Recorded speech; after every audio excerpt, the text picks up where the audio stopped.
YouTube के सभी भाइयों बहनों, आप सबको डॉक्टर भोला प्रसाद आग्नेय का सादर प्रणाम, स्वागत, वंदन, अभिनंदन है। आज इस एपिसोड में मैं एक हास्य लघु कथा लेकर आया हूँ। कथा इस प्रकार है, सुने। एक हमारे मित्र कवि या हमसे सीनियर कवि बहुत दिनों से काव्य सृजन कर रहे हैं। एक दिन हमसे मिले और कहे कि भाई आग्नेय जी, आपको बाहर से जहाँ तहाँ से आमंत्रण आता रहता है और मैं आपसे सीनियर हूँ, मुझे आज तक कोई नहीं बुलाता। मैं कहा कि बात तो सही है, कोई आपको जानेगा तब न बुलाएगा। अब आप चुपचाप घर में बैठ के लिखते रहिए तो कौन जानता है कि आप क्या लिखे हैं, क्या नहीं लिखे हैं, क्या सुनाएंगे, कैसा सुनाएंगे, अच्छा सुनाएंगे कि नहीं, जनता को पसंद आएगी कि नहीं, ये सब क्या पता। जब आपको कोई जानेगा, आप इधर उधर कहीं सुनाएंगे, कहीं आएंगे जाएंगे, तब लोग जानते हैं। तो कहे कि थोड़ा हमारा भी जहाँ तहाँ परिचय करा दीजिए। मैंने ठीक है, आपकी इच्छा है तो करा दे रहा हूँ। दोस्तों, मैंने दो एक जगह उनका नाम बताया कि भाई इनको बुलाइए, अच्छे रचनाकार हैं, अच्छी कविता करते हैं। ये जगह से आमंत्रण आ भी गया, मेरे ही पास आया, लेकिन उसमें ये लिखा हुआ था कि अपने मित्र को भी लेते आइए जिनको आप कह रहे थे। मैंने कहा, लेकिन दूरी बहुत थी। तो उन्होंने कहा कैसे चला जाएगा इतनी दूर की यात्रा, हमें भाई रिजर्वेशन कराना पड़ेगा, ट्रेन में किसी में डिब्बे में एक रिजर्वेशन करा लिया जाए, चला जाए। तो कभी सब बवाल अब आप करिए, हमारे बस का नहीं है आरक्षण कराना। आरक्षण आप करा लीजिए कहीं भी, जहाँ कहिएगा, हम चलेंगे। बोले ठीक है, मैं करा देता हूँ। मैंने आरक्षण करा भी दिया, अपना भी उनका भी, दोनों आदमी का एक ही बोगी में रहेगा, दोनों आदमी साथ जाएंगे। जिस दिन जाने का समय था, हम दोनों आदमी आए स्टेशन पर, तो पता चला कि हम लोगों की जो बोगी है जिसमें हम लोगों का रिजर्वेशन है वो सबसे पीछे है। उस ट्रेन की अंतिम बोगी वही है। खैर जो भी हो, हम लोग जाके बैठ गए और उस ट्रेन में पेंट्री कार नहीं थी,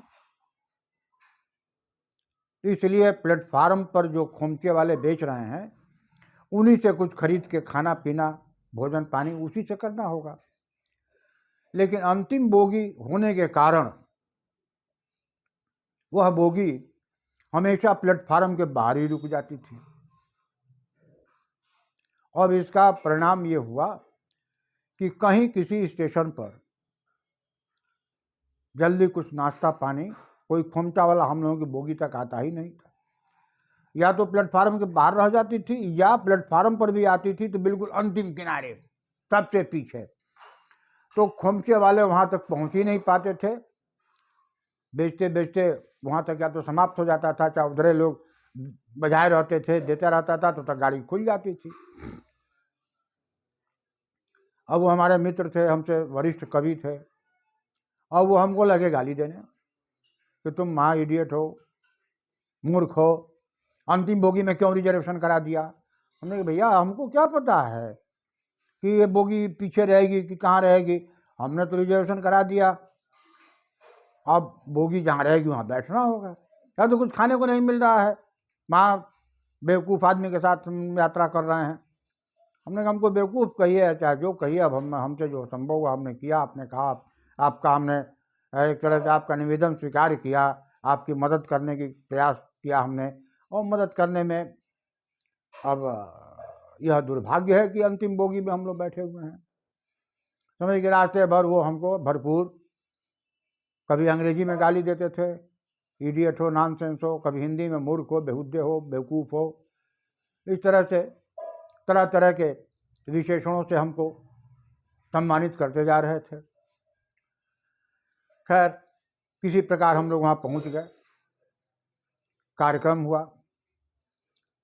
कार्यक्रम में अपना कविता वो भी पढ़े, मैं भी पढ़ा।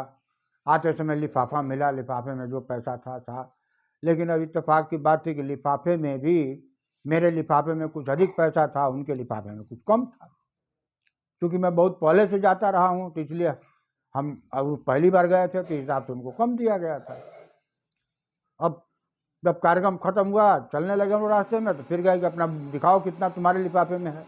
हमने दिखाया, बताओ यहाँ भी तुम बेईमानी किए, बड़े भारी बेईमान आदमी हो, तुम तो बहुत वाहियात आदमी हो यार, तुम चीट कर रहे हो। हम कहे नहीं, मैं चीट कहाँ कर रहा हूँ, ये आयोजक का निर्णय रहा, इसमें हम कुछ नहीं कर सकते। आयोजक से हमने कहा, उसने बुला दिया और जो उचित समझा दिया, तो नहीं नहीं तुम चीट कर रहे हो हमको, नालायक कहीं के, गधे कहीं के। अरे हमने आपकी मदद किया तो उसका यही परिणाम है, तो बिल्कुल मदद करने का यही मदद है कि अपना अधिक पैसा ले लिया, हमको कम दे दिया। नहीं, आयोजक की मर्जी है, हम क्या कर सकते हैं। तो कहे कि नहीं कुछ नहीं, तुम ही कहे होगे कि इनको कम दो।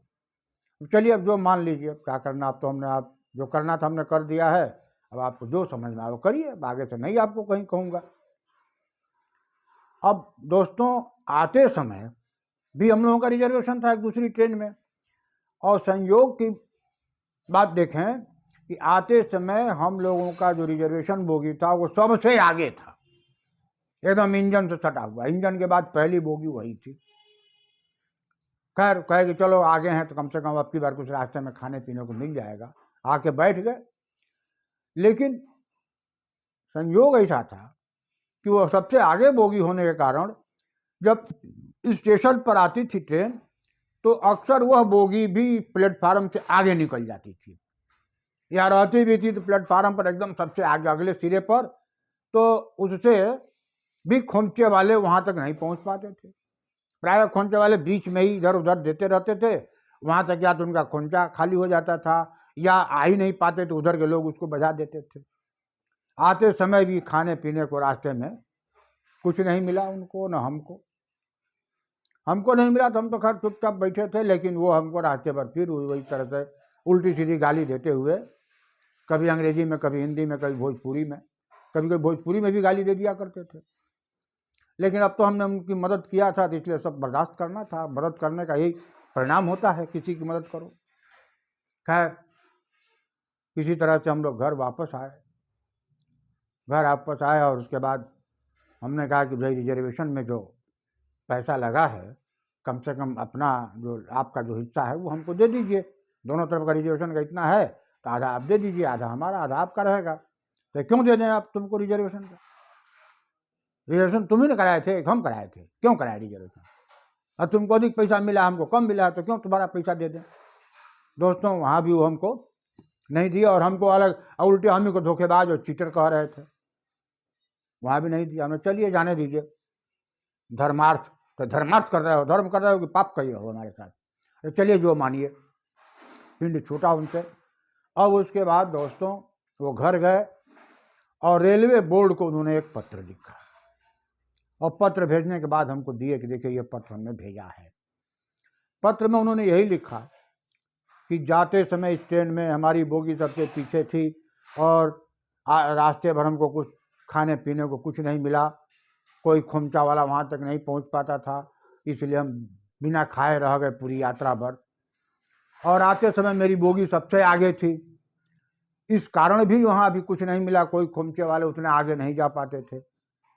तो इस तरह से मुझे बहुत कष्ट हुआ है, आते समय भी जाते समय भी।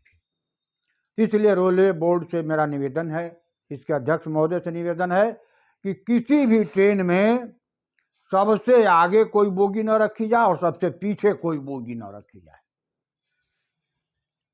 ये उनका एक सुझाव या निवेदन रेलवे बोर्ड को भेजा उन्होंने कि किसी भी ट्रेन में सबसे आगे और सबसे पीछे कोई बोगी न रखी जाए, सारी बोगियों को बीच में ही रखा जाए, इंजन से सटा हुआ कोई बोगी न रहे। हमको दिखाया उन्होंने, हमने कहा कि अब खैर आप विद्वान हैं, कवि हैं, मैं आपको क्या कहूँ, अरे कोई ना कोई आगे या कोई ना कोई पीछे तो रहेगा। बे तुम इडियट हो, बेवकूफ़ हो, कैसे रहेगा? ये रेलवे बोर्ड की बदतमीजी है, एकदम कोई भी बोगी आगे और कोई बोगी पीछे नहीं रहनी चाहिए, सब बीच में रहनी चाहिए।